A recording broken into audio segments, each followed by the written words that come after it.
But I didn't know that if you're defending your home with a shotgun, the formula dictates that you're supposed to buy both boxes. This was not a formula that I was familiar with. It goes like this. The 6 shots in a 12-gauge shotgun, so when you load the gun, you load it like this. First shot, bird shot. Next shot, buck shot. Bird shot, and then after that, gun's Jamaican. Buckshot, buckshot, buckshot.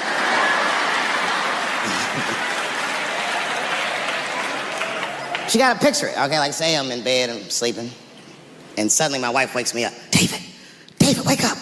And I'm like, oh, look who's come around. And I pull my dick over the top of my pajamas.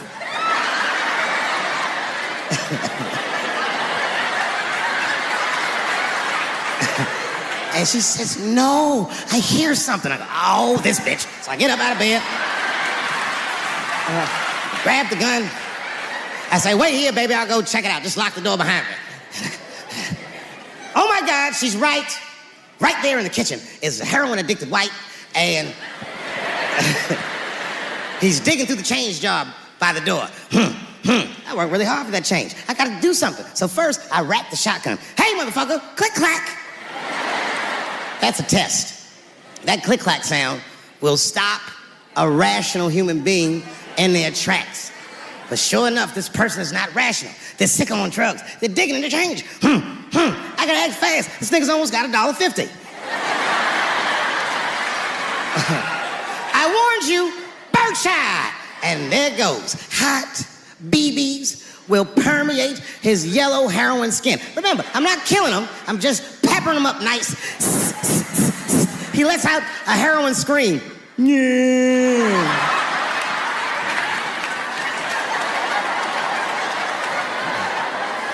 And that should be the end of it. But, I miscalculated. While he's on the ground screaming, I noticed that his teeth are horribly miscolored. That's not heroin at all, is it? That's crystal meth. He pops right back up, unscathed. Roar! Time for the heavy stuff. Clack, clack, buckshot! And then if you got a friend with him, I got one more bird shot left, and I repeat the cycle. After that, nigga, it's slugs for everybody. And I'll be in a kitchen full of dying heroin addicts, saying stupid heroin last words. You shot me, bro. It hurts, man. It hurt. Their last words are always the dumbest words. Like, why is your dick out?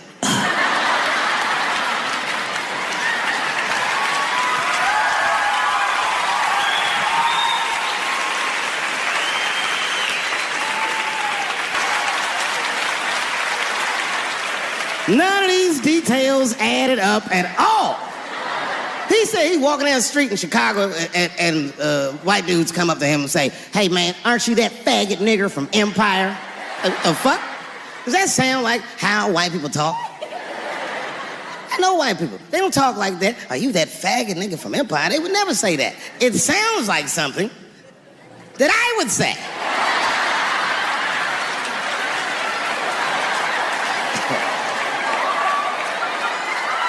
If you're racist and homophobic, you're not even gonna know who this nigga is. You can't watch Empire.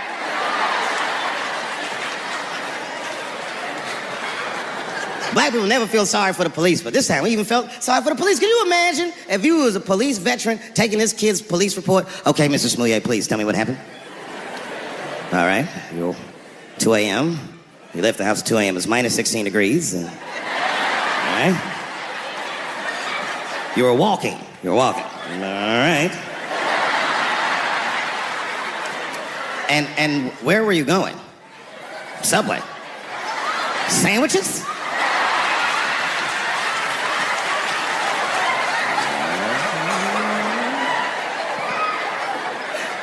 That's when the men approached you?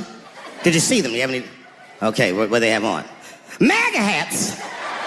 MAGA hats on in Chicago? Excuse me one second, Mr. Smouillet. Frank, come here for a second. Find out where Kanye West was last night.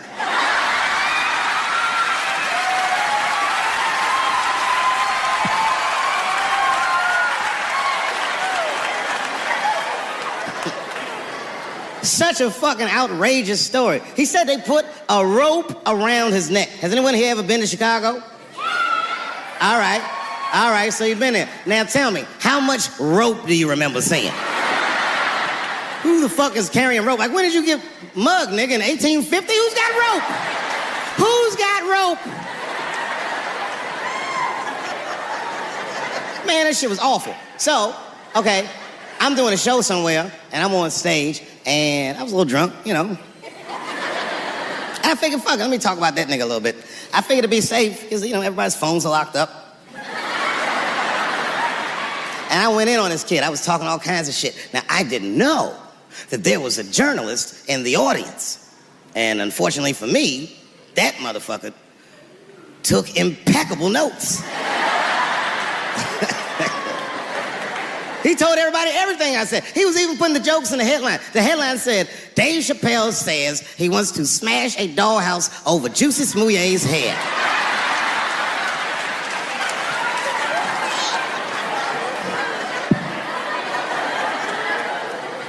And I thought for sure when I read that headline, I said, well, that's it for me. I'm canceled. But lucky for me, that very same day, the Chicago police caught the motherfuckers that actually did it. And hilariously, they were both Nigerian. Not only were they not white, they were very, very black. They were Nigerian, which is the funniest shit. The whole story is funnier now. This is mugger country, you faggot nigga. You faggot nigga.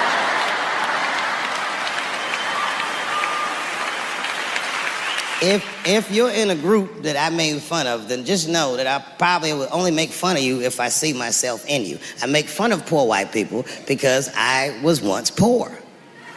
And I know that the only difference between a poor black person and a poor white person is that a poor white person feels like it's not supposed to be happening to them.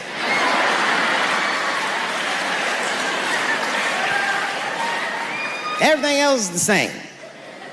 I know what it's like to have a cold house. I wasn't allowed to touch the thermostat growing up without asking my father. And it would be fucking freezing in the house. I'd be like, Dad, please, can I please just turn the heat up to like, I don't know, 32? Nigga, it's really cold.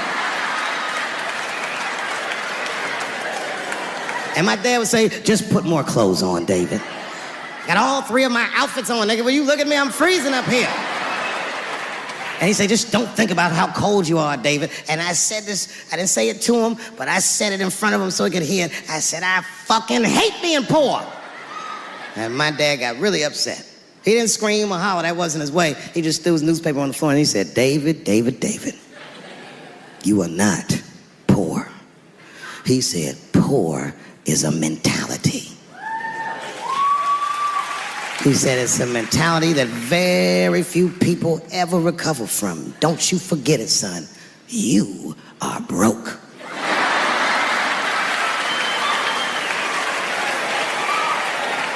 He said, these are just financial circumstances that I hope to overcome one day very soon. And I said, well, Dad, whatever you want to call this, it's wildly uncomfortable. There was a big dance coming up in the middle school. I was 12 years old. I said, Dad, can I go to the dance? He said, of course you can go to the dance. I want you to get out and meet some more kids. I said, great. It costs $3 to get in. And my dad said, ooh. Sorry, son. I don't have it. I was like, what the fuck? You don't have $3? Well, then how are we alive, Dad? I wish I found some way out of this hell. I'd do anything to not be poor. I will show Michael Jackson my anus if I get a chance. I just gotta get out of this hell. Dad said, if you want to go to the dance bad enough, I tell you what, there's some money in the change jar, get the money from there. I was 12 years old, that's what I did. I showed up to the dance early. There's a long line of kids waiting behind me while I'm at the door trying to count out 300 pennies to get inside. I will never forget this shit as long as I fucking live. Oh, man, you know, if you've been poor, you know what that feels like. You ashamed all the time. Feels like it's your fault. And all them kids was laughing, ha, ha, ha. Look how poor Dave Chappelle is. Like, when I think back at it, that's really the only time in my life that I ever thought to myself, I should kill everybody at school.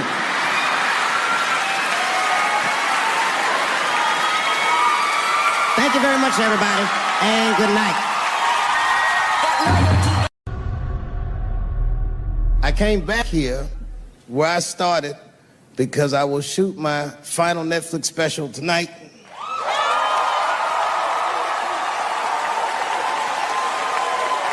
That's right. And after this shit, it's time to make America wait again. I've done too well. You know, if you black in show business and do too well, it's scary, nigga. Like, you gotta get the fuck out of the casino while the getting's good, while you're still winning. If you don't walk away from the table, that's how niggas get Kevin Harted. You already know. That's my man. I'm just saying, if he got a sex tape out, well, it's just a matter of time for me.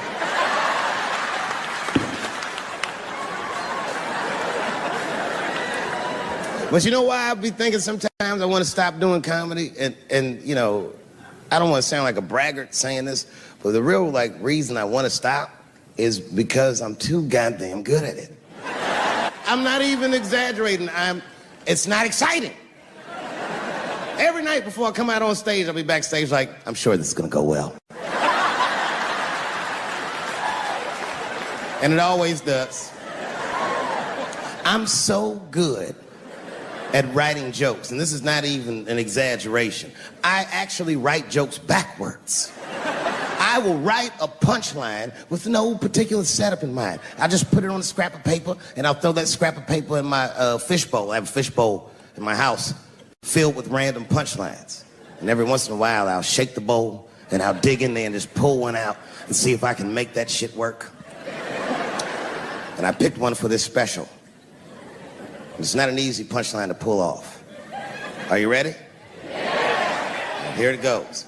The punchline is, so I kicked her in the pussy. I haven't finished the joke yet. I just know whatever happens in the beginning of the joke, at the end of the joke, for some reason, I'm gonna kick somebody in the pussy. And it's going to be hilarious. And you know what's weird? I've always remembered a time when I wasn't. You know, when I was growing up, I was probably about 8 years old, and at the time, we were living in Silver Spring. Yeah. Yes. Common misconception about me in D.C., a lot of people think I'm from the hood. That's not true. But I never bothered to correct anybody because I wanted the streets to embrace me. As a matter of fact, I kept it up as a ruse. Like, sometimes I'll hang out with rappers like Nas and them, and these motherfuckers will start talking about the projects. Yo, it was wild in the PJs, yo. And I'll be like, word, nigga, word. But I don't know. I have no idea. My parents did just well enough so that I could grow up poor around white people.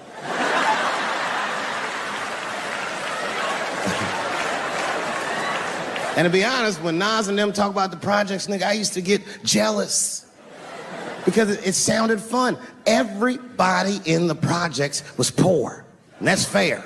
But if you were poor in Silver Spring, nigga, it felt like it was only happening to you. I know the pain of that first sleepover at a white friend's house. And you come back home on Sunday and just look at your parents like, y'all need to step your game up. Everything in Timmy's house works. Remember the first time you saw that? In a cold winter, and you'd be at a white friend's house and see the motherfuckers in their living room without their coats on?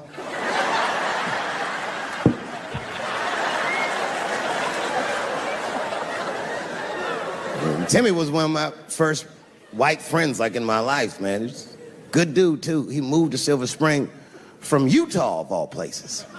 I guess his family was affiliated with that Mormon church they got down there, and me and him used to hang out. And one day I was at his house, we were just hanging out, and Timmy says, Dave, why don't you stay for dinner tonight? I said, oh, man, I'd love to, but I can't. If I'm not home before dark, my mother will kill me.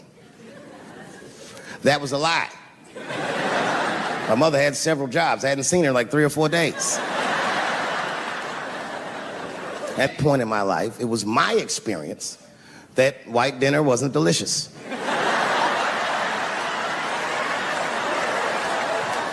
I'd rather go home and fry some bologna or some shit like that.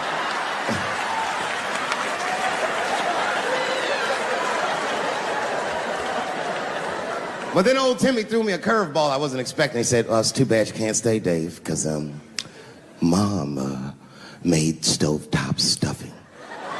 I said, what the fuck? Stovetop? Well, hold on, nigga. Let me make some phone calls real quick. I had seen that commercial so many times, I had dreamt of getting my hands on some of that stovetop stuffing. And finally, I met a motherfucker that actually had a box of stovetop in the house. I couldn't miss this opportunity, so I pretended to call my mother.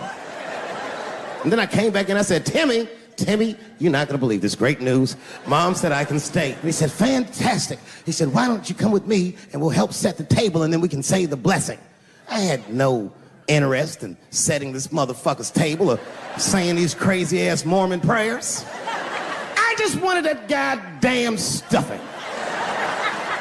My hands first. My plan was simple. Wash my hands slowly, and by the time I'm done, the table will be set, the blessing will be said, and all that there will be left to do is eat. Went to the bathroom. I washed my hands very slowly. I must have been in there for about 10 minutes. And suddenly, one of his mothers came to the door.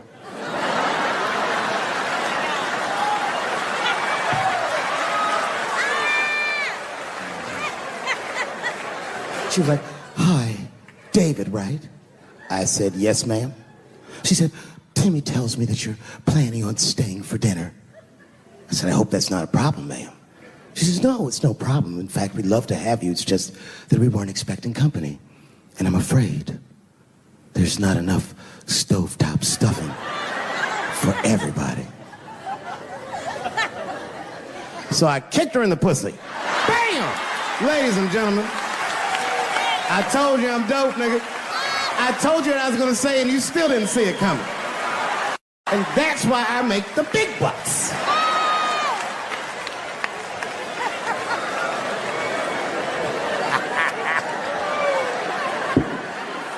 Oh my God.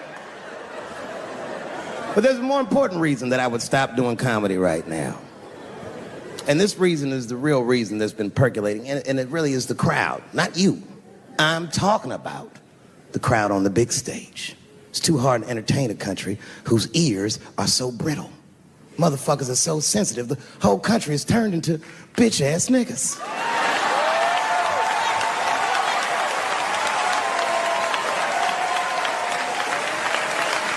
Everything you say upsets somebody.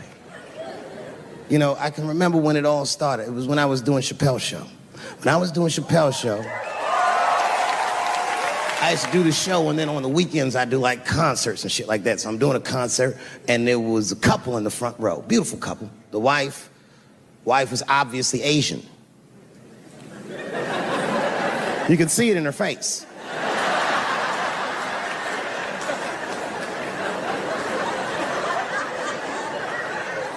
The husband, this motherfucker was mysterious, to say the least.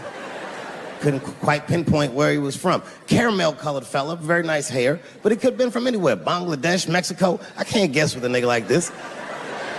All I knew for sure about this guy is that his wife was a bitch. I could see that in her face, too.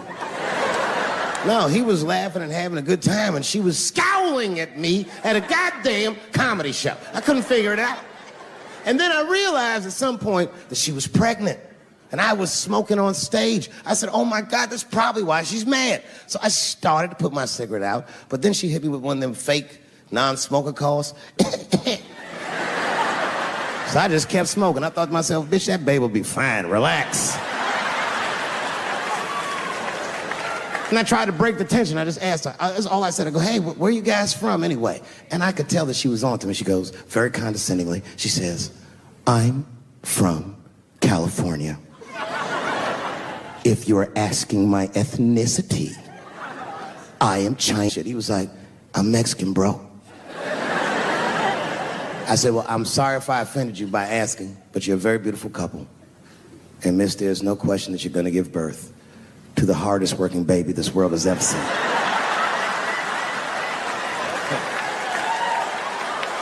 That's not a bad joke.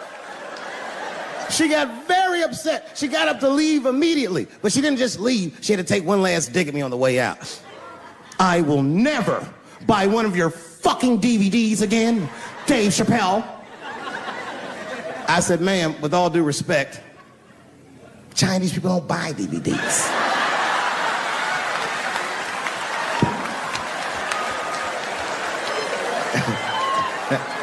And the crowd went crazy. We were all laughing, having a good time. I didn't even think anything of it.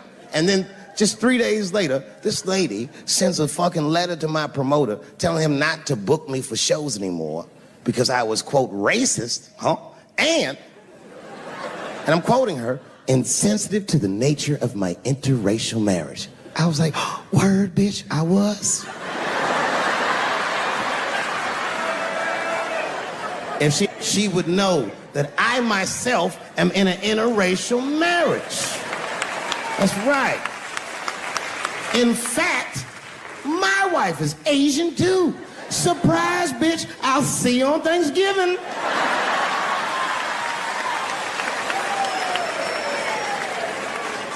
But my wife's not Chinese. She's Filipino. That's right. And our kids are Puerto Rican somehow, so there you go. But I don't give a fuck about interracial marriage. In fact, you know what? My mother is half white. A lot of people don't know that. Well, all right, you were a little too excited, but okay. A lot of people don't believe me when I say that, but it's true. You can't tell looking at me, but if I grew my hair out, you would think you was at a fucking Cat Williams concert. My shit is beautiful. But motherfuckers are just taking it too far. I don't know why or how everybody got this goddamn sensitive. You know who hates me the most? The transgender community. Yo, yeah, these motherfuckers. I mean, I didn't realize how bad it was. These motherfuckers are really mad about that last Netflix special.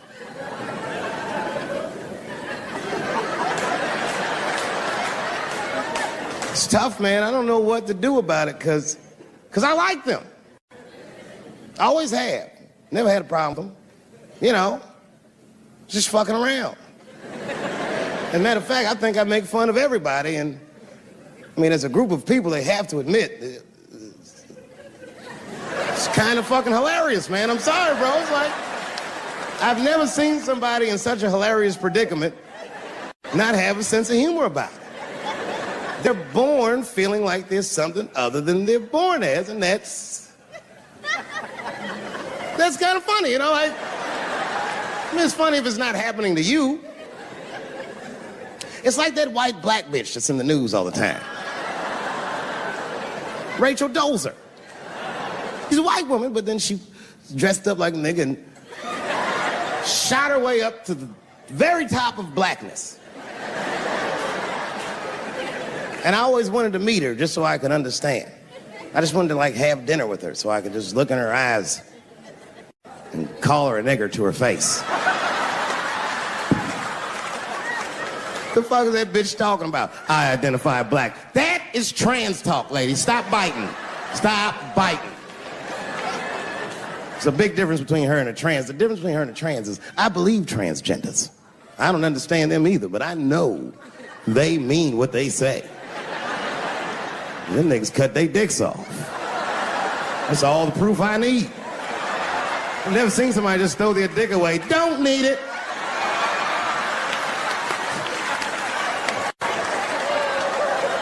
I don't understand, but I believe you and I support your decision, motherfucker. But how far is Rachel willing to go? What is Rachel willing to do so that we blacks can believe that she believes she's actually one of us? Bitch, are you willing to put a lien on your house? Invest in a mixtape that probably won't work out?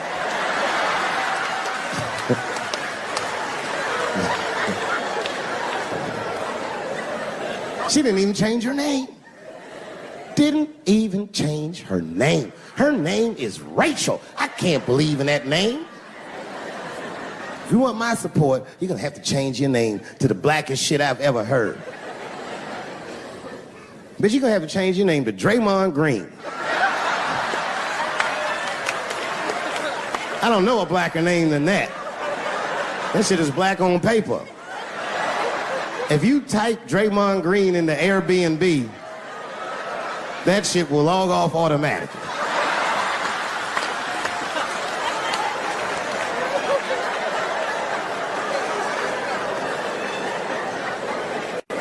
Yeah, people get mad, bro. People get mad about everything I say. I was doing a show. I was in Portland, Oregon.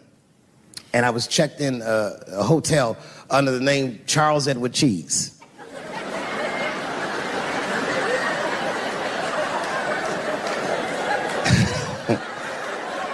I came back, and there was a note. It was like a letter on my desk. It was addressed to Mr. Cheese. So obviously, I'm going to assume that whoever wrote this letter must be an intimate friend of mine. This is not some kind of name that a person would just guess. But then I open the letter, and it turns out I don't know this person at all. It's a fan letter. You know, I'm not even used to the idea that I have fans, but I'm grateful for it. And even though I'm grateful for fans, I don't read those letters.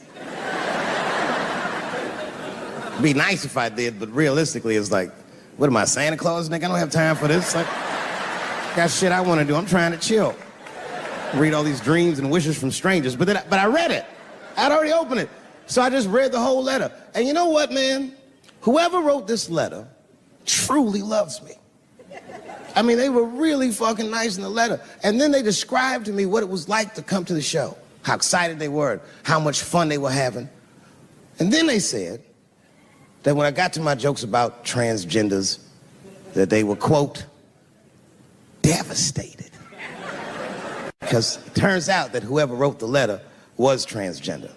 Now, I'm going to be real for a second. You got to understand, I never feel bad about anything I say up here.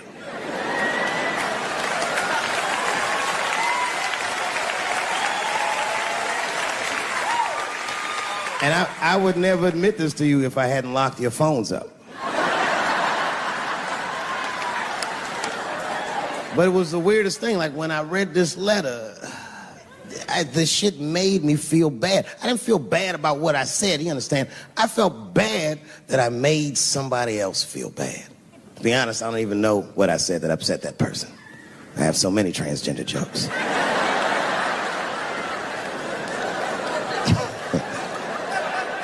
But I feel like it was probably this joke I'm about to tell you right now. And it's not even that bad of a joke. It's a true joke. I mean, it's not true, but I had read in the paper that Caitlyn Jenner was contemplating posing nude in an upcoming issue of Sports Illustrated. And I know it's not politically correct to say these things, so I just figured, fuck it, I'll say it for everybody else. Yuck. Oh, sometimes I just want to read some stats. I don't know why you're gonna cram some man pussy in the middle of the sports page like this. I just didn't think that was the place for it. But I wasn't saying anything like Caitlyn Jenner's a bad person. I'm not mad at her for doing it. Not even mad at Sports Illustrated. If I'm mad at somebody, I'm probably just mad at myself. You understand? Because deep down, I know that I am not strong enough to not look at those pictures.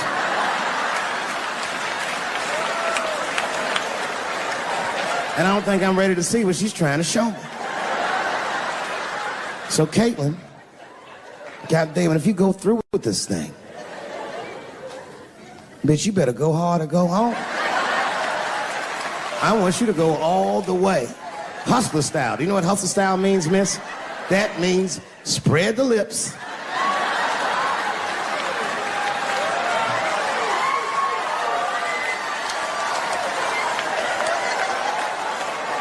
I hope she spreads her lips and there's an itty bitty dick inside. Ah! The show is behind the curtains.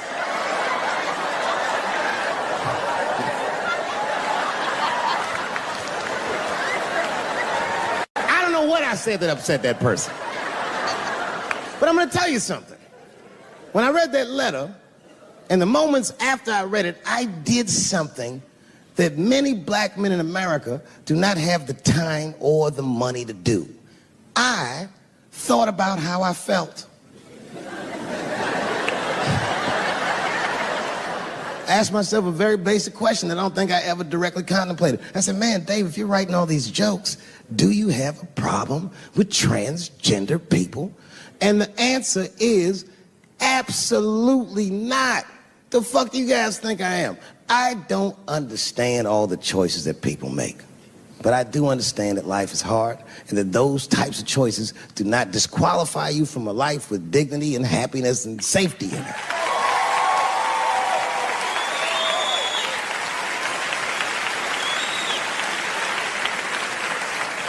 But if I'm honest,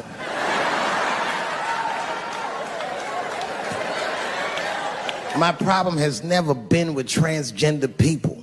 My problem is transgender people. I just feel like these things should not be discussed in front of the blacks. It's fucking insulting, all this talk about how these people feel inside. Since when has America given a fuck how any of us feel inside?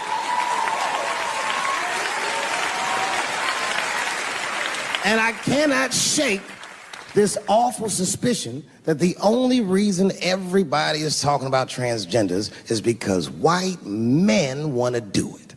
That's right. I just said that. If it was just women that felt that way, or black dudes and Mexican dudes being like, hey, y'all, we feel like girls inside, they'd be like, shut up, nigger. No one asked you how you felt. Come on, everybody, we have strawberries to pick. It reeks of white privilege. You never asked yourself why it was easier for Bruce Jenner to change his gender than it was for Cassius Clay to change his fucking name?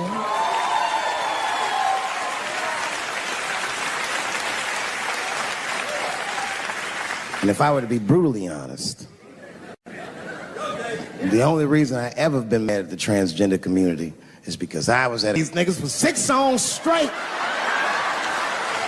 I had no idea. And then the lights came up and I saw them knuckles. I said, oh no! And everybody was laughing at me. Hi, world star. I said, why didn't you say anything? And then I heard that sultry voice. I didn't say anything, Dave Chappelle, because I was having a wonderful time. And I wasn't sure how you'd feel about it. I said, you knew how I'd feel. And she said, I'm going home. I don't want any trouble from you. I said, home?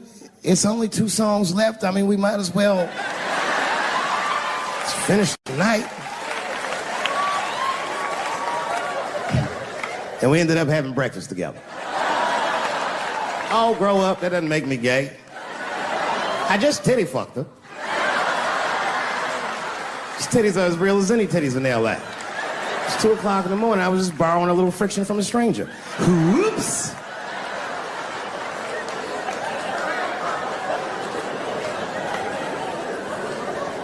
It's the madness of youth.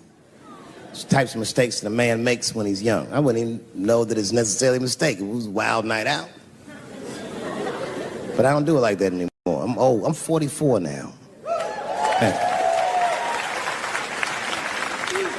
It's the first time in my life I've ever started to physically feel my age. It's tough, man.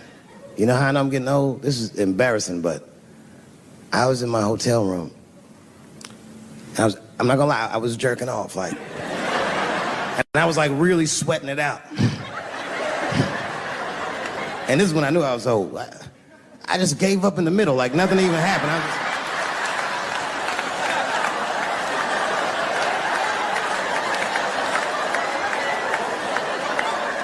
I don't like looking at my dick anymore. My dick looks distinguished. It's old, an old looking dick. It's got salt and pepper hair all around it. My dick looks like Morgan Freeman in the 90s. Without the dots. My dick narrates. Dave pulled me out and started jerking me around and jerking me around. But not with the same vigor as when he was young. He and I both knew nothing was... I see my age in my children. I came home from the road. This is not long ago. I've been gone for, if you can picture, I was gone for weeks and weeks. And when I came back, nobody was home. Now, one person in my family thought that maybe I'd like to see them when I got back. Like, they knew when I was coming back, but they just weren't home. And that shit was a wake-up call. You know, like when my kids were little and the tour bus would pull up to the house, these motherfuckers would spill out. Dad is home, hooray! And they'd hug me and kiss me, and then as the years went on, they'd get less interested. Hey, everybody, look, it's Mr. Promises back from the road.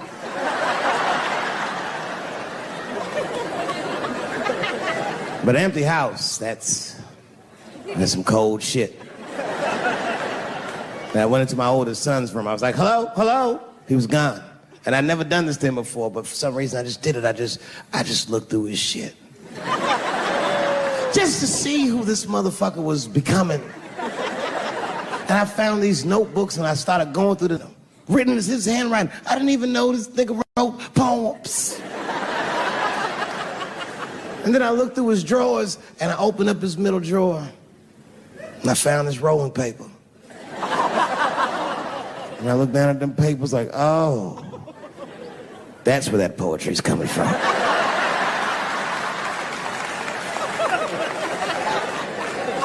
And that shit broke my heart.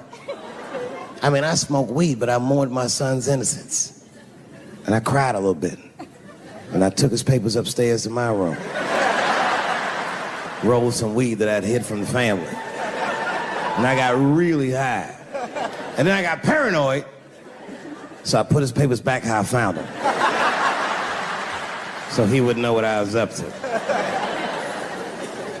This nigga won't even know that happened until he sees the special. Yeah, nigga, I found your papers.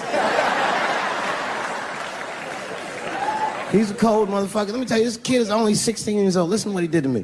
This motherfucker calls me up in the middle of the night. It was 1 o'clock in the morning. He goes, Dad, don't be mad. I knew something was, what's going on? He said, listen, I'm fine. And don't forget, you told me to do this. I'm at a party, and my designated driver had too much to drink. And me and my friends need you to come pick us up. I said, Jesus Christ, it's 1 o'clock in the morning, nigga. I am shit-faced.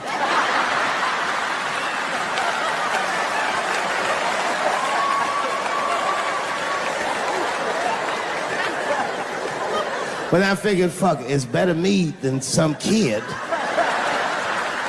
I might as well roll the dice and go pick my nigga up. I said, all right, I'm coming to get you. Just give me the address and I'll be right there. And then he gave me the address and I was shocked. I said, son, you are not gonna believe this, but I'm at the same party, nigga.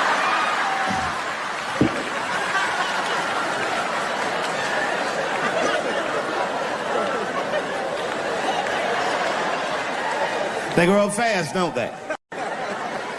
Can I ask you a weird question? I want to make you feel uncomfortable. You don't have to answer it, and if it doesn't go well, we'll just edit it out anyway. Is it weird to be the only white people in a row? Is it weird? I mean, to be honest, does it feel strange? Are you worried at all? Give me your money, motherfucker. I'm fucking around. This guy got ice in his veins. He didn't even buckle. You know, like many black men my age, the first time I voted was 8 years ago.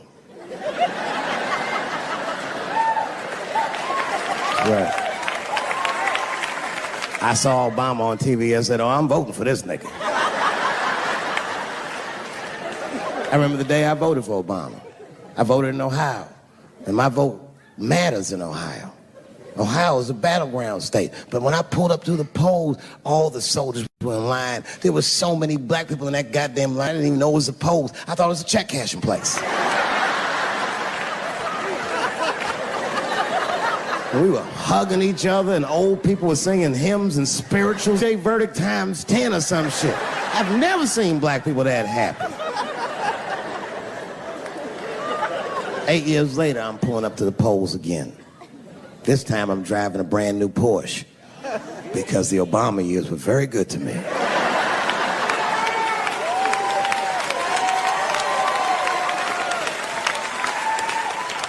I was early voting. And when I parked my car, I figured out something that it would take the rest of the country another week to figure out.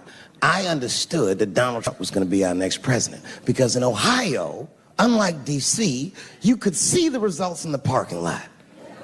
Saw these goddamn pickup trucks and tractors and shit.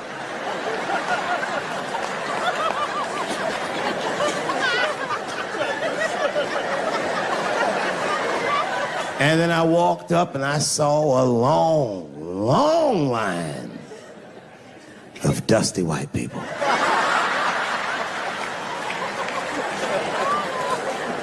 Yes, ladies and gentlemen, these were the poor whites. And I must tell you, I've never had a problem with white people ever in my life. But full disclosure, we've gotten a lot of trouble out of them. And I'd never seen so many of them up close. I looked them right in their coal-smeared faces.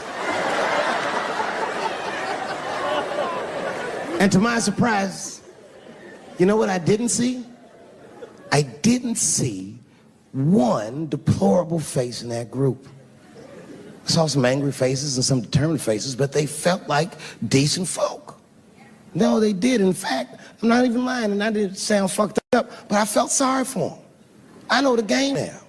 I know that rich white people call poor white people trash. And the only reason I know that is because I made so much money last year, the rich whites told me they say it at a cocktail party. And I'm not with that shit. And I stood with them in line like all of us Americans are required to do in a democracy. Nobody skips the line to vote. And I listened to them. I listened to them say naive, poor white people things. Man, Donald Trump's gonna go to Washington and he's gonna stand there thinking to my mind, you dumb motherfucker.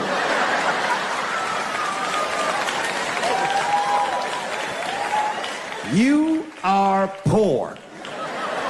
He's fighting for me.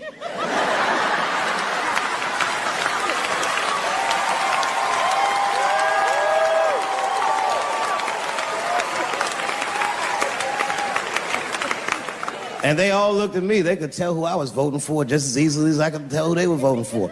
But do you guys know what we all had in common? Not one of us, not a single one of us, looked like we felt good about what we had to do in that booth. We were just doing our goddamn duty. Yes, I voted for Hillary Clinton. Of course I did. I voted for her because I liked what she said vastly better than I liked what he said. But to be honest with you, at that point, that shit was like watching Darth Vader do the I Have a Dream speech.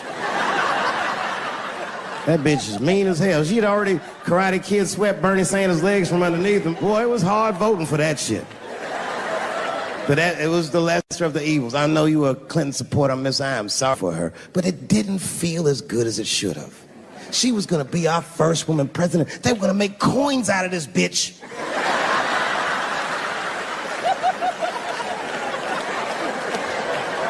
And somehow she just missed the dunk. Of course she should have beat him. Of course she should have beat him. You know what voting for her felt like? It was bittersweet. It felt like I was lucky enough to eat Halle Berry's pussy. And whilst I was doing so, she fucking farted in my face, man.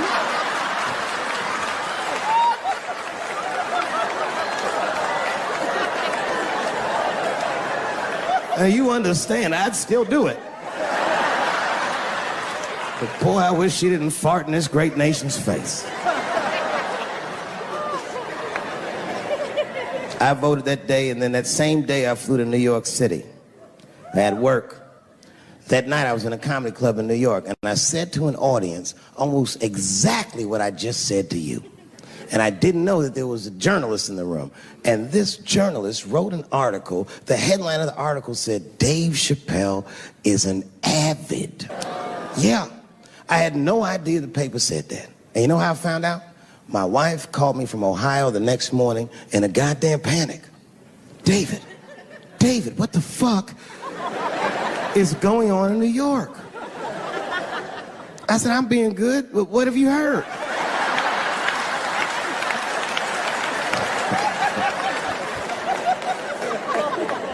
And my wife said, the paper is saying that you're a Donald Trump supporter. I was like, whew.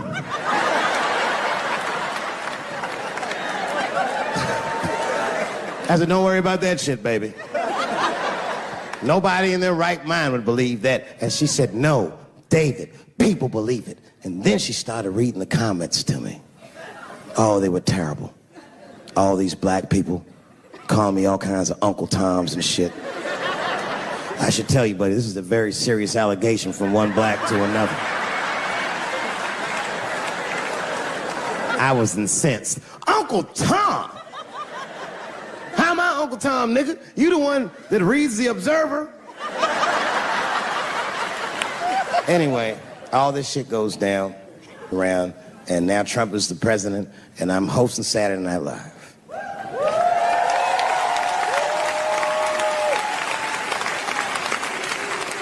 And I didn't really prepare my monologue. I just kind of winged it.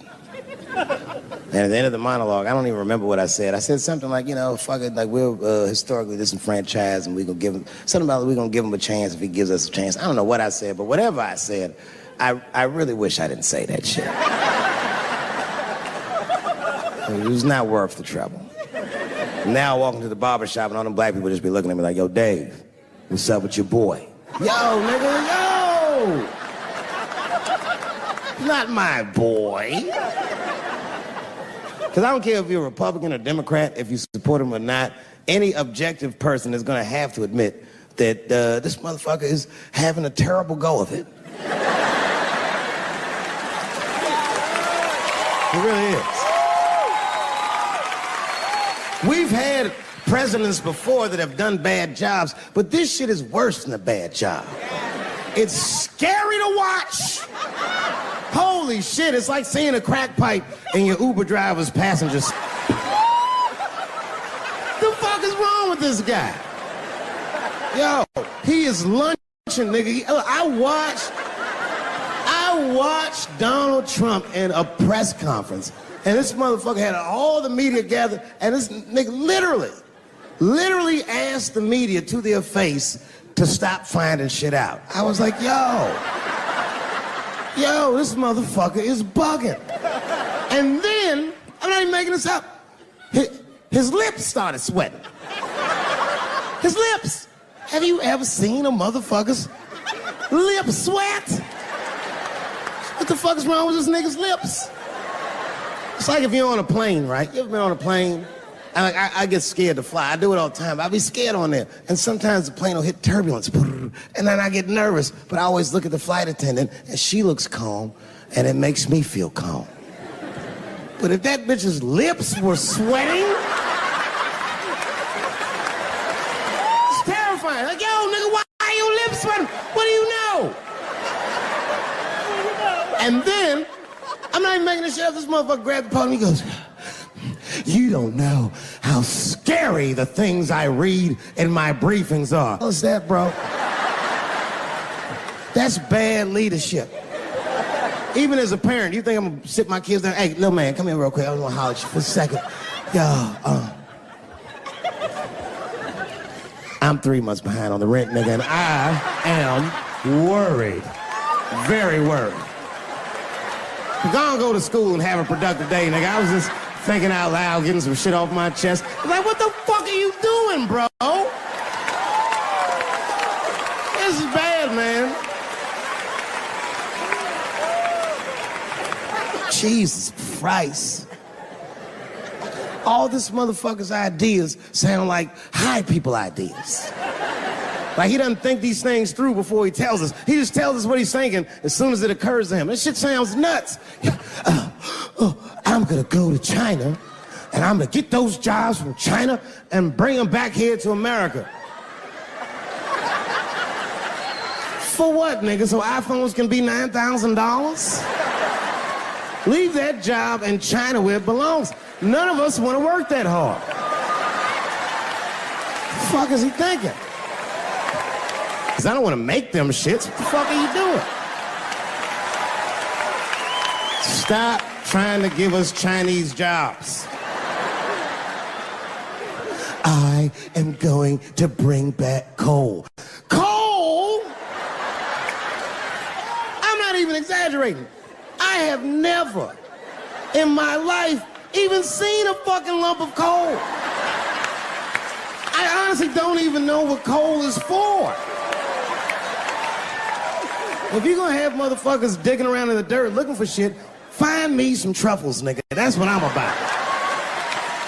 And these truffle prices are getting out of control. If it gets any worse, I'm gonna be back down to regular butter like everybody else. Terrible, terrible job. This motherfucker hit North Korea with rap battle threats. Fire and fury, like, yo! Yo, what are you doing? It's fucking Korea, man. Kim Jong-un is a scary motherfucker. He might be as crazy as Trump. Some scary shit. And if you one of them naive motherfuckers that thinks that a war with Korea is gonna be easy, then you don't play Call of Duty at 3 a.m. like I do. Because that's when the Koreans play. Fucking 8-year-old Korean kid took out my whole goddamn platoon last night.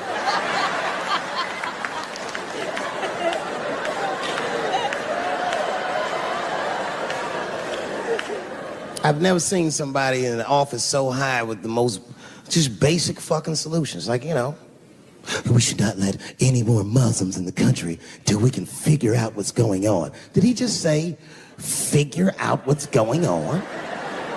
Who doesn't know how to do basic math? Let's count it out, okay? There's been 17 mass shootings in the United States. 4 of them were done by Muslims. None of those 4 Muslims were from any of the 7 countries in your stupid ass original band.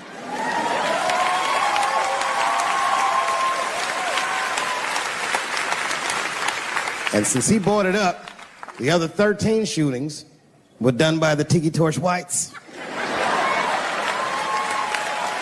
These are facts.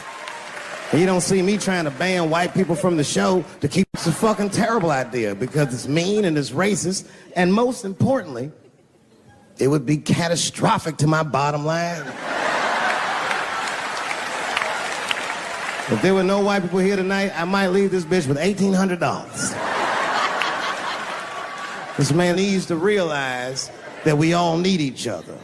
And that's why we will never, ever be able to beat China. Because everybody in America is racist, and everybody in China is Chinese. This motherfucker called it all wrong. And don't believe the media either, because as all this shit is happening, the media is trying to make us believe that the extremities amongst us are the norms. We can disagree, that's fine.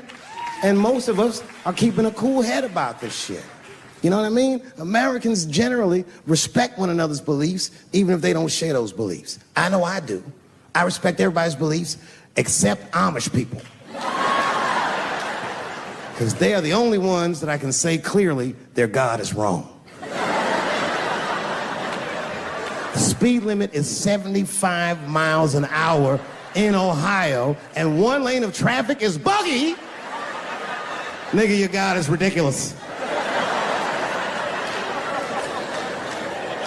All the Amish people around my way know me, too. Not from television, obviously. They know me from the streets. Because when I see them horse and buggies, I'll pull the Porsche over and talk to them. Ezekiel. Ezekiel, are you sure that God doesn't want you to have any of this technology or this energy? Huh? Huh? I can't hear you, nigga. Let me turn this air conditioner off. What did you say? And them niggas be like, get away from me, ye. Ye tried to tempt me like the devil. Devil? Nah, bro. I'm trying to put you on to the game, Zeke. It's a big world out here, nigga. I just went 25 miles in 30 minutes. That's a day's journey for you. You don't even know what the weather's gonna be tomorrow, do you? I do. You don't even know that there's a valuable Pokemon right on your... I drive away. Huh? Oh, my vape pen? You wanna hit my vape pen? Oh, sorry, nigga, I'm trying not to get herpes. My bad. I've been playing cat and mouse with herpes for 30 years now, but every night I go to the club, I'll be like, not tonight, herpes. No disrespect, I'm not saying you have herpes, I'm just saying 1 out of 5 people do. So let's just all be careful around this motherfucker and make sure that we leave with the lips we came with.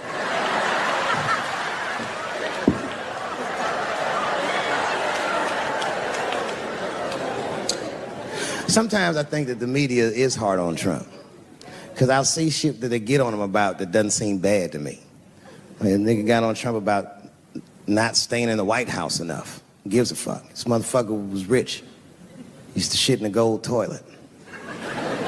It's true. I don't know if you've ever been to the White House. It looks like a very nice place to work, but I wouldn't want to live in that Scooby-Doo ass house either. That shit's terrifying looking. Imagine you trying to jerk off.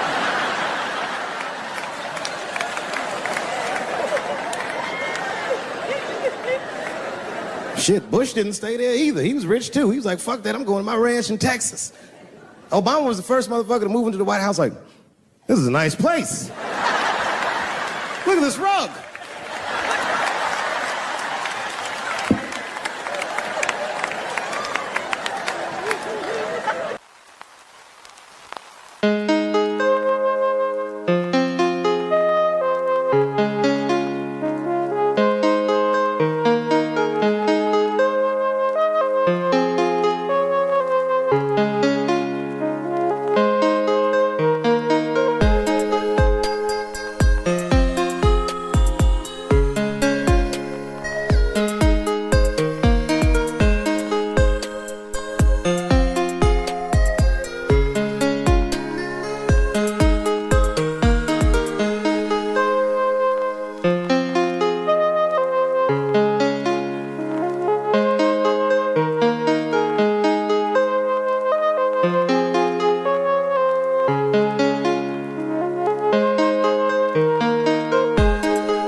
I was on a plane. I was coming from overseas, and I don't know how this guy got a machine gun on the plane, but he stood up, man. He said, "Everybody, get on the fucking ground! Nobody look at my face!" I started freaking out because he was Chinese. I was like, "Why is he talking like that?"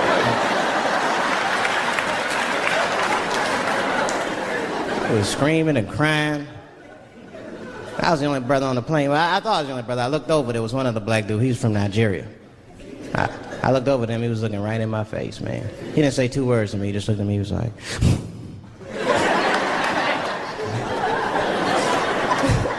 He didn't need to talk, I knew just what he was talking about. I looked right back at him, I was like... Some white dudes on the front of the plane seen us, they were like, "Oh my God.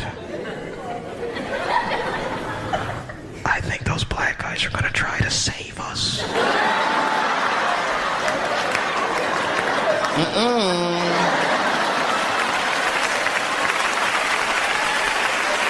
We were just communicating that we understood the situation. We were both seeing the same thing. What we understood was simple. Terrorists don't take black hostages. That's the truth. I have yet to see one of us on the news reading a hostage letter and shit. They is treating us good. We all chilling and shit.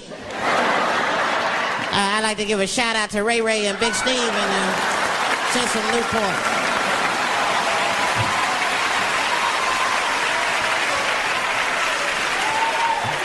You're not gonna see it. And terrorists are smart. They know what they're doing there, you know. They terrorists. They know black people's bad bargaining chips. They called the White House. Hello? We have got 5 black... Hello?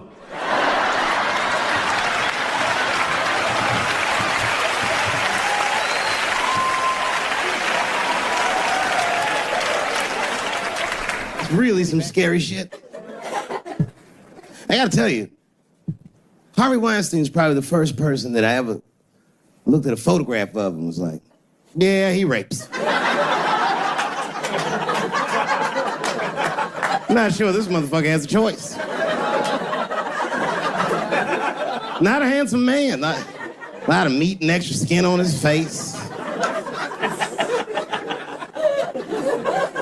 Yeah, he's ugly. You know the sad part is, he's done so well in life, he probably doesn't know he's ugly. You know, when you're good looking, everybody will tell you, oh, you look wonderful, you're so great looking. But when you're ugly, you gotta figure that shit out for yourself. It's a lot of putting clues together through the years. Why am I not getting in the club? I got all the right shit on.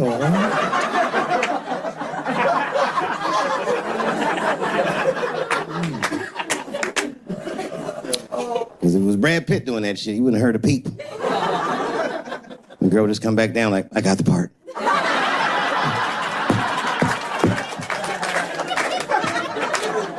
Yuck. And yet, it is important that I acknowledge, ladies, you are absolutely right. There you go.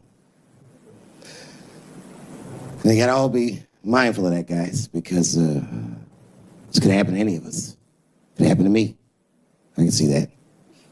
I can see myself showing up. Hi, I'm here for my 3 a.m. with Mr. Weinstein.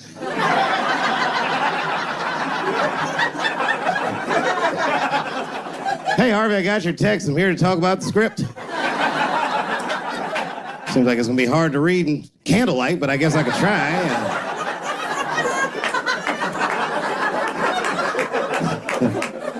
Sound like a fucking nightmare. Could you imagine that shit? Could you imagine if you was in a business meeting and a motherfucker pulled their dick out?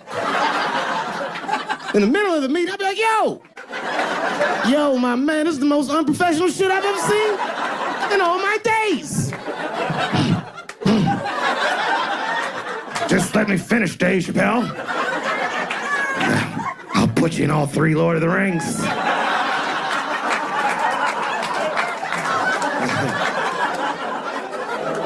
Hurry up, nigga. I have other meetings tonight. I have a 4:30 a.m. at Brett Ratner's house. And, I believe it's wardrobe fitting.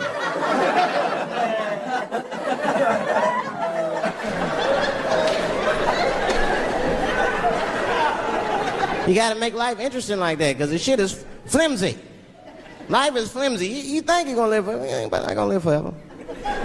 It's dangerous out here. We know what's going on. I travel now, you know. I used to think D.C. had the roughest ghettos in the country. Nah, nigga, I have seen some shit now.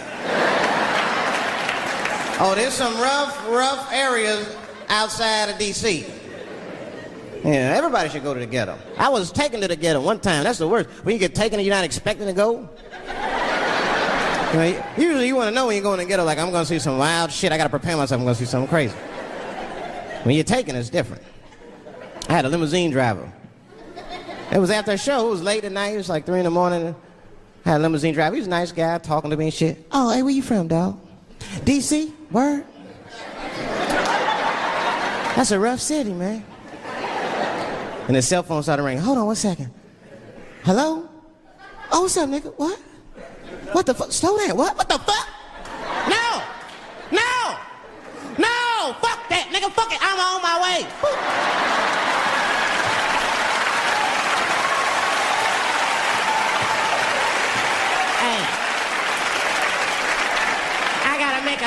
real quick.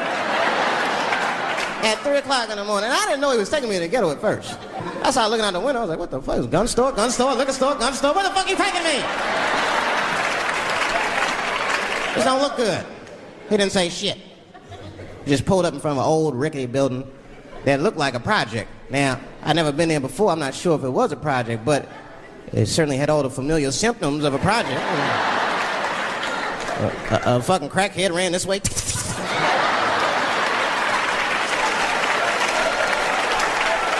And then another one jumped out of a tree and shit. The driver said, I'll be right back. And left me. Took the keys with him and just left me. At 3 o'clock in the morning, in front of a project, in a fucking limousine. This was not good. I was like, man, I gotta look around and see if I can see some landmarks and figure out where I'm at. Might have to escape on foot. Now, this is when I knew I was in a bad neighborhood. You only see this in the worst neighborhoods. Remember, it's 3 o'clock in the morning. It's 3 o'clock in the morning. I look out the window. There was a fucking baby standing on a corner. Look at this. And the baby didn't even look scared. He was just standing there.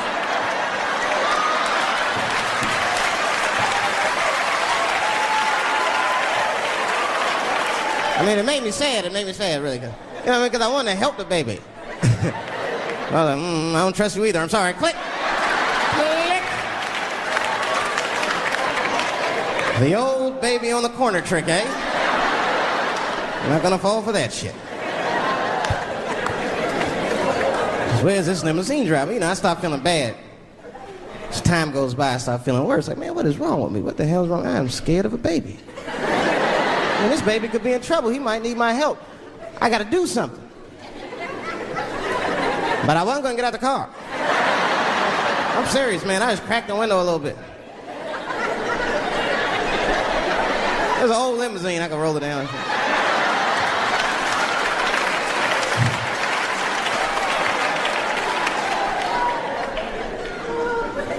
Hey, baby. Baby, go home, man. It's 3 o'clock in the morning. What the fuck are you doing up? The baby said, I'm selling weed, nigga. I said, oh, shit.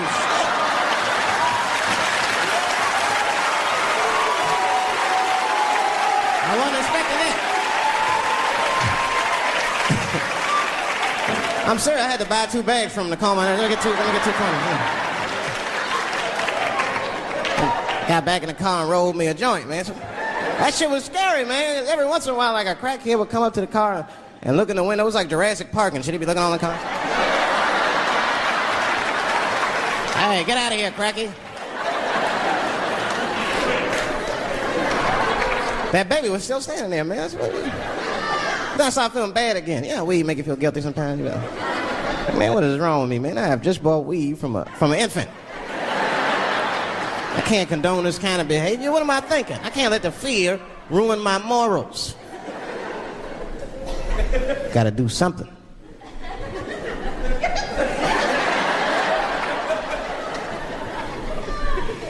Hey, baby. Stop selling weed, all right? You got your whole life ahead of you. He said, fuck you, nigga. I got kids to feed. I said, God damn.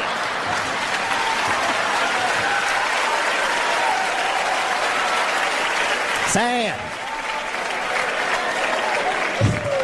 And just at that very moment, one of the crackheads was running across the street and got hit by a car. I know it was a hit and run. The police did it. That's all right. They sprinkled some crack on him and got back up. I almost protested the war in the beginning. Almost. Until I saw what happened to them Dixie chicks. I said, fuck that. If they'll do that to 3 white women, they will tear my black ass to pieces. I don't want to hear that shit. Yeah, man, they would. But I'm like, for real, why you care so much what the Dixie chicks say? It's not like they political scientists and nothing. They just bitches that can sing good. You know what I mean? Stop worshiping celebrities so much. Just don't listen, don't pay attention. I remember right around September 11th, Ja Rule was on MTV. That's what they said. We got Ja Rule on the phone. Let's see what Ja's thoughts are on this tragedy. Who gives a fuck what Ja Rule thinks at a time like this, nigga? This is ridiculous. I don't want to dance. I'm scared to death. I want some answers that Ja Rule might not have right now. You think when bad shit happens to me, I'll be in the crib like, oh my God, this is terrible. Could somebody please find Ja Rule, get hold of this motherfucker so I can make sense of all this. Where is Ja? Guide me, Ja Rule.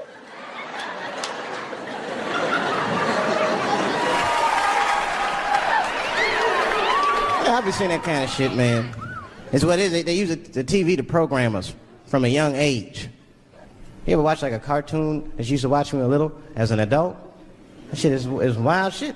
It's some wild shit. I mean, like I was with my nephew. We sitting there, we watching Pepe Le Pew, and I say to my nephew, I say, now pay attention to this guy because he's funny.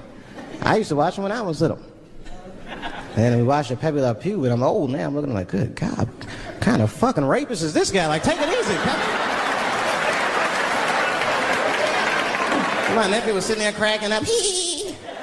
See, sometimes you gotta take the pussy like Pepe. Like, no.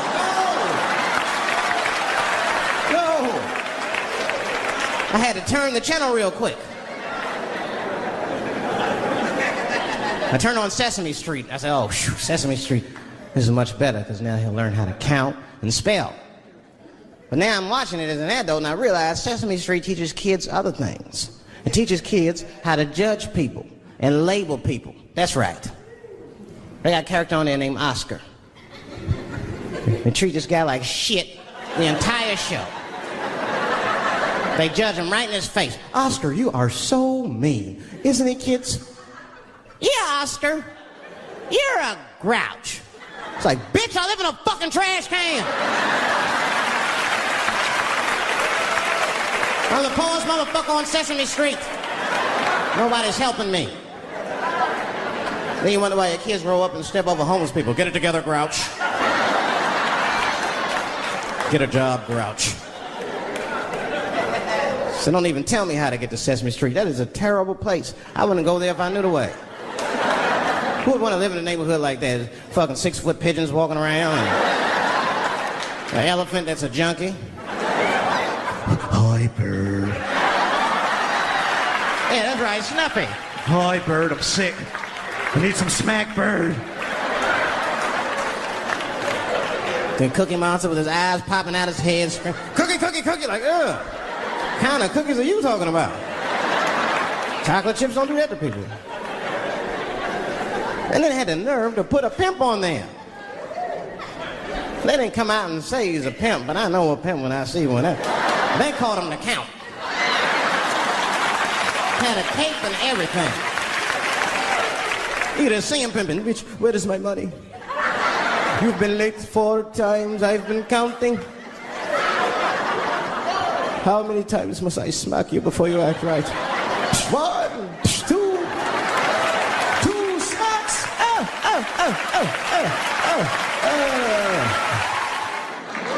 That's what I'm waiting for, because the timing of this Michael Jackson shit is what makes me doubt it.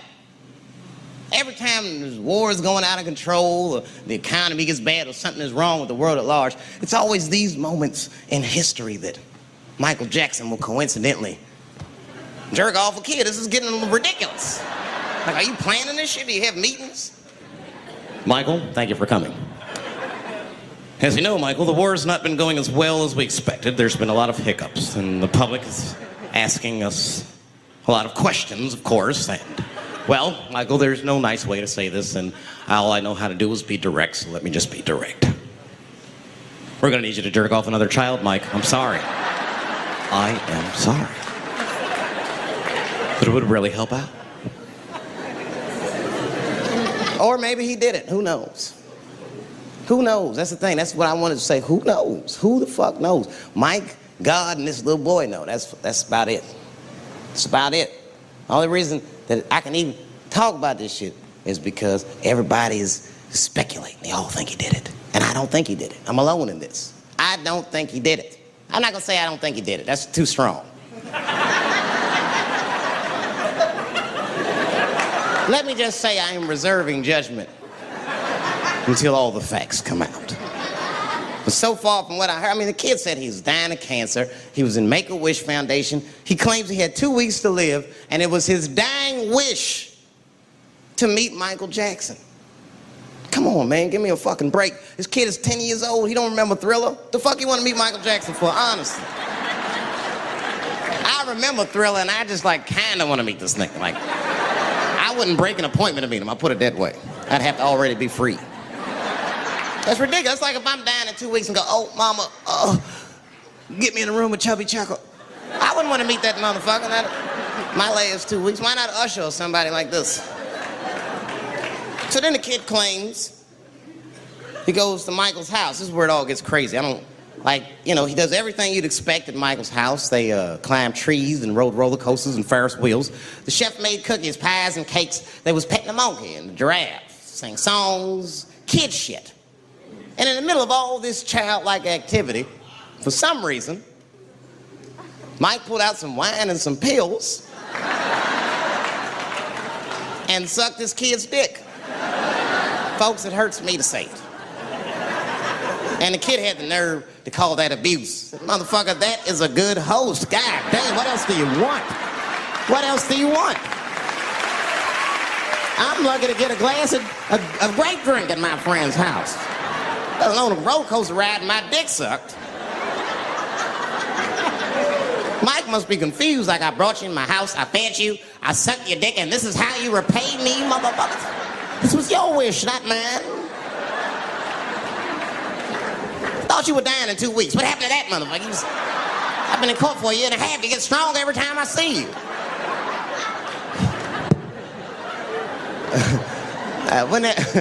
This is fucked up. I shouldn't even say this fuck. Wouldn't it be some ironic shit if they found out through this case that the cure for cancer was Michael Jackson sucking your dick somehow?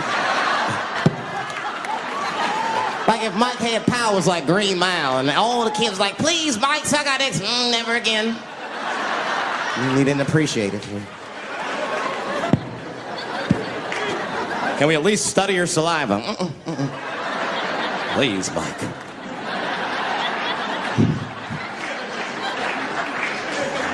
Oh my God. But there's a more important reason that I would stop doing comedy right now. And this reason is the real reason that's been percolating, and it really is the crowd, not you. I'm talking about the crowd on the big stage. It's too hard to entertain a country whose ears are so brittle. Motherfuckers are so sensitive, the whole country is turned into bitch-ass niggas.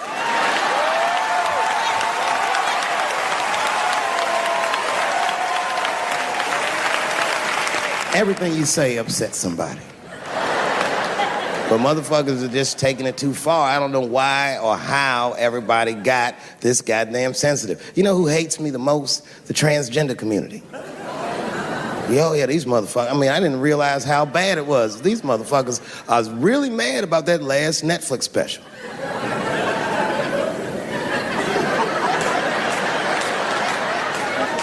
It's tough, man. I don't know what to do about it, because I like them. I always have. Never had a problem with them. You know, just fucking around. As a matter of fact, I think I make fun of everybody, and I mean, as a group of people, they have to admit, it's kind of fucking hilarious, man. I'm sorry, bro. It's like, I've never seen somebody in such a hilarious predicament not have a sense of humor about it. They're born feeling like there's something other than they're born as, and that's kind of funny, you know? I mean, it's funny if it's not happening to you. I believe transgenders. I don't understand them either, but I know they mean what they say. Them niggas cut their dicks off. That's all the proof I need. I've never seen somebody just throw their dick away. Don't need it.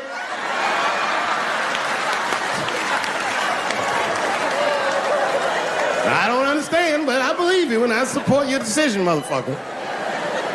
I was doing a show. I was in Portland, Oregon.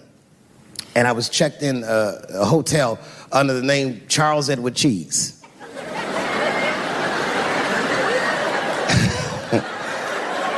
I came back to my room late at night, and there was a note. It was like a letter on my desk. It was addressed to Mr. Cheese. So obviously, I'm going to assume that whoever wrote this letter must be an intimate friend of mine. This is not some kind of name that a person would just guess. But then I open the letter, and it turns out I don't know this person at all. It's a fan letter. You know, I'm not even used to the idea that I have fans, but I'm grateful for it. And I don't read those letters. It'd be nice if I did, but realistically, it's like, what am I, Santa Claus, nigga? I don't have time for this. Like, got shit I want to do. I'm trying to chill. Read all these dreams and wishes from strangers. But I read it. I'd already opened it. So I just read the whole letter. And you know what, man? Whoever wrote this letter truly loves me. I mean, they were really fucking nice in the letter. And then they described to me what it was like to come to the show, how excited they were, how much fun they were having. And then they said that when I got to my jokes about transgenders, that they were, quote, devastated. Because it turns out that whoever wrote the letter was transgender. Now, I'm going to be real for a second. As a policy, you got to understand, I never feel bad about anything I say up here.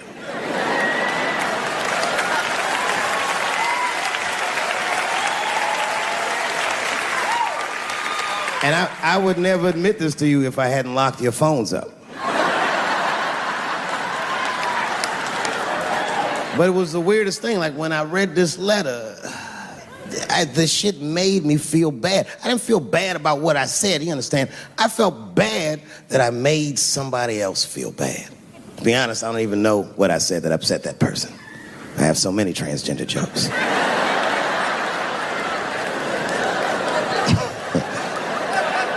But I feel like it was probably this joke I'm about to tell you right now. And it's not even that bad of a joke. It's a true joke. I mean, it's not true, but I had read in the paper that Caitlyn Jenner was contemplating posing nude in an upcoming issue of Sports Illustrated. And I know it's not politically correct to say these things, so I just figured, fuck it, I'll say it for everybody else. Yuck.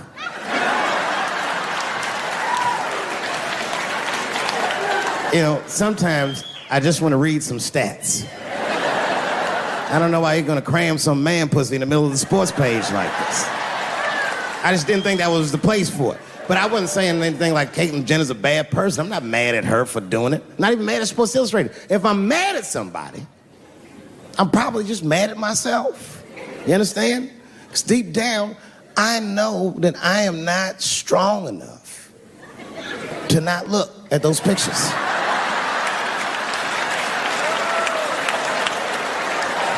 And I don't think I'm ready to see what she's trying to show me. So, Caitlyn, goddamn it, if you go through with this thing, bitch, you better go hard or go home. I want you to go all the way. Hustler style. Do you know what hustler style means, miss? That means spread the lips.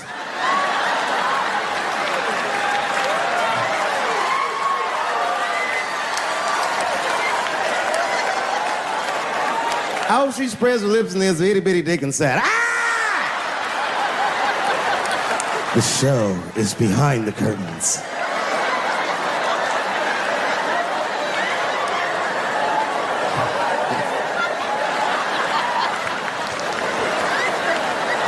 I don't know what I said that upset that person. You know, I can remember when it all started. It was when I was doing Chappelle Show. When I was doing Chappelle Show, I used to do the show, and then on the weekends, I do like concerts and shit like that. So I'm doing a concert, and there was a couple in the front row. Beautiful couple. The wife was obviously Asian. You could see it in her face.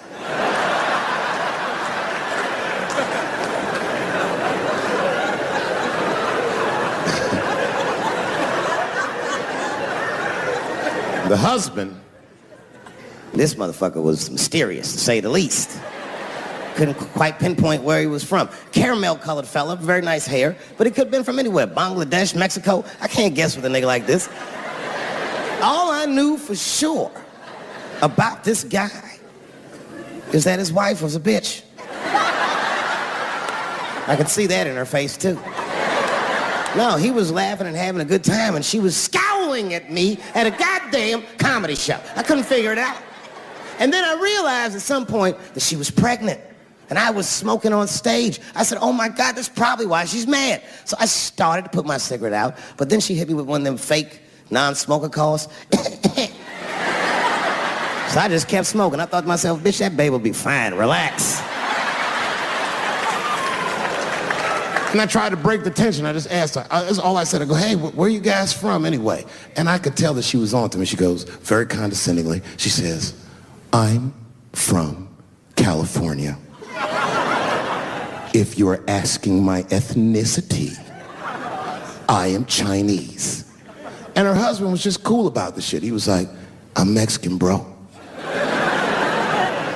I said, well, I'm sorry if I offended you by asking. But you're a very beautiful couple. And miss, there's no question that you're gonna give birth to the hardest working baby this world has ever seen.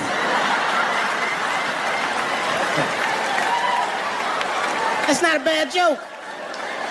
She got very upset. She got up to leave immediately, but she didn't just leave. She had to take one last dig at me on the way out. I will never buy one of your fucking DVDs again, Dave Chappelle. I said, ma'am, with all due respect, Chinese people don't buy DVDs.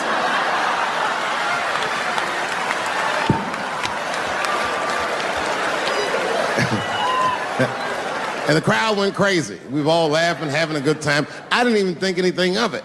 And then just 3 days later, this lady sends a fucking letter to my promoter telling him not to book me for shows anymore Because I was, quote, racist, and I'm quoting her, insensitive to the nature of my interracial marriage. I was like, word, bitch, I was. If she had just done a little bit of research, she would know that I myself am in an interracial marriage. That's right. In fact, my wife is Asian too. Surprise, bitch, I'll see you on Thanksgiving.